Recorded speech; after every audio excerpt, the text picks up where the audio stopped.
Ayan guys, magandang umaga. Kain tayo guys. Ang ulam ko guys ay noodles. Wala akong maisip na ulam. Ayan, yan na lang yung inulam ko. Ako lang naman kasi mag-isa dito sa bahay. Yung anak ko may pasok. Tapos yung asawa ko naman ay namasada na siya. Kaya ayan na lang yung inulam ko. Kanina nga pala guys, nung nandun ako sa alaga ko ay wala akong boses. Butit bago ako kumain ngayon ay bumalik-balik na uli. Ayan, doon ako natulog kagabi sa alaga ko guys. Ilang araw din akong walang alaga doon sa 10 years old ko. Kasi nga umuwi yung tatay niya. Ang tatay niya ang nagbabantay sa kanya.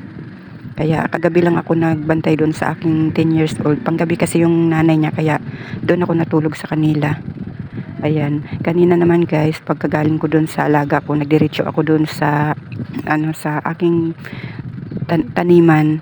Hindi na ako nagkuha ng video doon kasi nalubat na ako. Kaya ayan guys, kain tayo guys ng agahan.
Ayan guys, tapos na akong kumain guys. Hindi ko naubos yung aking noodles guys. So, huwag kayong mag-alala guys kasi hindi naman ako araw-araw nakain yan. At saka hindi ko siya inuubos. Ayan, para hindi naman masyadong masama sa kalusugan natin. Kaya hindi ko siya inuubos. Ayan guys, dahil tapos na tayo kumain ay ang gagawin natin ngayon guys ay magsasalang ako sa washing. Ayan, may mga labahin pa ako guys na natitira. Ayan, isang kaing labahin ng aking anak yan. Mga damit ng anak ko yan guys. Hindi ko kasi yan basta-basta i-washing kaya ayan, marami siya tambak kasi nga gawa ng alaga namin. Ayan, yung iba dyan kinukusot ko lang. Ayan. Tapos ito yung iwa-washing ko. Tapos may nakatambak din ako doon, no. Pasensya na kayo guys, ang dami kong labahin kasi nga gawa ng alaga namin. Ayan, tapos okay, mag-alala guys kasi yung alaga ng anak ko ay yung nanay niya ay hanggang Sabado na lang may pasok. Huminto muna siya sa trabaho para matutukan niya yung anak niya sa pag-aalaga at saka magpahinga muna daw siya kasi sobrang payat na ng nanay ng alaga ng anak ko. Kaya magpapahinga daw muna siya. Nag-resign muna siya sa trabaho. Sa SM yun siya nagtatrabaho guys. Kaya ayun, nag-resign muna siya sa trabaho niya. Hanggang Sabado na lang yung pasok niya. Makakapaglaba-laba na tayo ng todo sa ating labahin. Kaya sa ngayon, ayan, nagtambak muna yung labahin namin. Ayan. Ayan kasi ready. Ito, naka-ready na ito kahapon kasi akala ko maisasalang ko siya. Ayan, hindi ko siya napasalang kahapon. Kaya ngayong araw na lang na ito. Tapos maglilinis din ako habang nakasalang ito sa washing ay maglilinis din ako ng paliguan namin dahil naninilaw na yung dingding ng namin, ng paliguan namin. Ayan. Ayan, isasalang muna natin ito guys para makapagsimula na. Tapos yung 10 years old ko naman ay nandun naman yung nanay niya. Mamayang gabi na uli yung duty ko doon. Kaya tapos yung alaga ko namang tunay na alaga ay rest day ngayon ng nanay niya. 4 na araw siyang walang pasok, kaya wala tayong alaga doon. Tapos doon naman sa alaga ng anak ko, hindi ko alam kung ako ba mag-aalaga mamaya.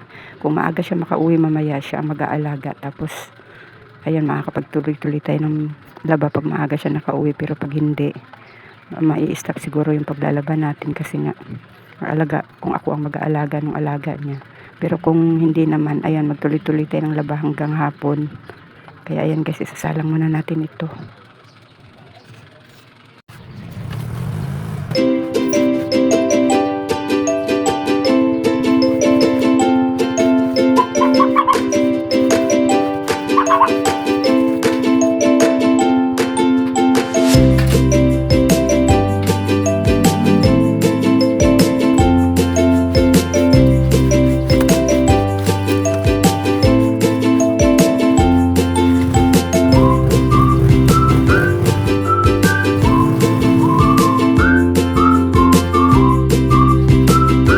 Ayan guys, katatapos ko lang maghugas ng pinggan. Doon naman tayo pupunta sa nakasalang ko sa washing at babaliktarin ko yung mga damit.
Ayan guys, tiniklop ko na yung mga basahan namin at wala nang hangin nakakapasok dun sa loob ng bahay namin sa daming nakasampay dito.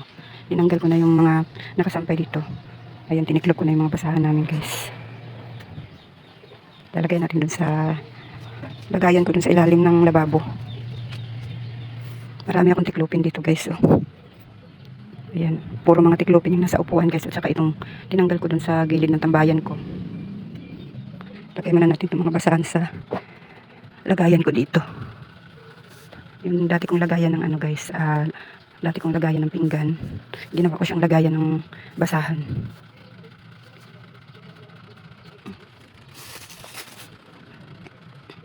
Madilim guys kasi yung bintana doon sa dito sa kusina namin ay may nakaharang, kaya madilim.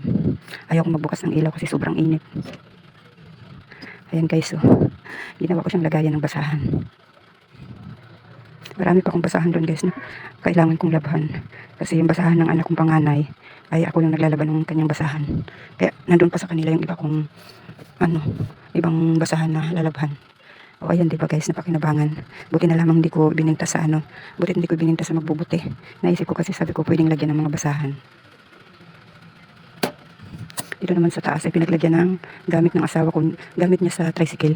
Ayan, pinaglagyan niya. Ayan guys, hindi pa tayo tapos maglaba. May nakasalang pa ako doon. Naman guys, magkukudkod naman tayo ngayon ng paliguan. Habang ayan guys, simulan ko na ang paglilinis ng aming paliguan. Ayan, mayroon ako ditong Scotch Brite, at saka powder, at saka Sunrox.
Ayan guys, hindi ko natapos yung paglilinis ng paliguan namin kasi biglang dumating na yung alaga ng aking anak. Ayan, wala pa yung anak ko guys, nasa school pa, kaya baka ako na ang mag-aalaga nito.